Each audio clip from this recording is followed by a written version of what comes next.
Alors Alexandre, donc en 16 ans de carrière, vous êtes donc un grand champion, hein, on peut quand même vous définir comme un grand champion. Vous êtes aussi président pour l'INBA France, mais pas seulement ça, vous êtes aussi juge mondial. Oui, Pouvez-vous c'est nous ça. expliquer un peu cette aventure? Alors, juge mondial, j'ai été formé par Monsieur Denis Kekos, qui est le fondateur de l'NBA PNB. Donc j'ai été formé par le fondateur lui-même, qui m'a formé lors d'une de mes démonstrations pour juger les catégories amateurs, où j'étais invité en guest en tant que professionnel, notamment c'était en Grèce en 2012. Donc il m'a pris avec lui et il m'a formé donc au jugement international. Suite à cette formation, donc j'ai rempli les feuilles, donc il m'a laissé passer mon examen. Cette feuille a été envoyée au comité directeur à Los Angeles, donc là ils sont plusieurs personnes, et ils décident du statut en fonction des résultats du jugement. Et là je suis devenu juge mondial. Donc après j'ai jugé au niveau mondial, au niveau européen, librement, je jugeais sur tous les plateaux de culturisme auxquels j'étais invité. Et je me suis retrouvé aussi à juger à l'ANAC, au Grand Prix des trois frontières aussi, d'autres types d'athlètes. Donc ça m'a permis de juger énormément de catégories. Donc voilà comment je suis devenu juge mondial.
Alors, comme juge, euh, comment jugez-vous les athlètes en fait? C'est quoi votre Bien. critère?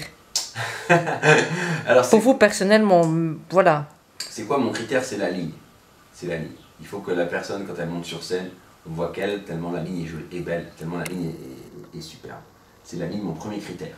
Je, même la masse, je la vois pas. La définition, je la vois, mais après, c'est d'abord la ligne, parce que de la ligne vient la présence sur scène, et cette présence rayonne et peut prendre de grandes distances avec le reste du plateau, et donc c'est ça que je regarde en premier, la ligne. Toutes les lignes, je les appelle, sur ma première comparaison, j'appelle toutes les meilleures lignes, et puis après, je regarde au niveau d'abord de la définition musculaire, et seulement après au niveau de la masse. Pour moi, c'est ça le plus important, parce que la ligne, c'est la conséquence directe de votre entraînement. Ça veut dire qu'un mec, par exemple, qui va prendre des produits, qui va s'entraîner les bras toute la semaine, que les bras, ça va se voir sur la scène. Et on va voir que la ligne ne sera pas équilibrée. Et pour un mec naturel, ça sera la même chose. D'accord? Sauf que les bras de la personne qui va prendre des produits sera plus gros que celui qui va être sans produit. Voilà. Mais au niveau de la ligne, on ne discute pas de produit ou de pas de produit. Donc ça, la ligne est complètement universelle. Donc c'est pour ça que c'est mon critère numéro 1. La définition, mon critère numéro 2, pourquoi? Parce que la définition, ça prouve un effort sur la diète. Alors là, les produits jouent un rôle, hein, parce qu'il y en a beaucoup, énormément qui se disent naturels, qui prennent des diurétiques, etc. Ils en parlent même couramment. Bon, ça pour moi, c'est déjà plus du naturel, hein, parce qu'on n'est plus dans l'alimentation qu'on a au quotidien ou qu'on trouve au supermarché d'à côté. Mais disons que ça montre un effort au niveau du rapport entraînement-diététique. Hein, un rapport entraînement-diététique. Mais quelqu'un qui est naturel aura beaucoup plus de mal à virer l'eau.